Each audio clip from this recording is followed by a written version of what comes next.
हम बढ़ते हैं अगली नज़म की तरफ, जिसका उन्वान है आओ मिलकर खाना खाएं। ये नज़म लेकर आपके सामने हाजिर है अनाया बिन्ते कमर। ज़ोरदार तालियां इनके लिए भी। अस्सलाम वालेकुम, मेरा नाम अनाया बिन्ते कमर है, मैं 8 साल की हूँ। आज मैं आपको नज़म सुनाऊंगी आओ खाना खाएं। आओ दस्तरखान बिछाएं, मिलजुल कर सब खाना खाएं।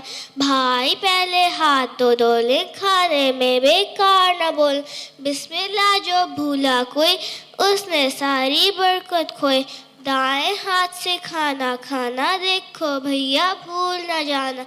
छोटे छोटे लुक़्मे खाना, हर लुक़्मे को खूब चबाना। खाने में जो ऐब निकाले, खाने से वो हाथ उठा ले। खुश खुश बहम खाना अच्छा, कुछ भूखे उठ जाना अच्छा। खाना खाकर काम है सबका, शुक्र करे सब अपने रब का। शुक्रिया।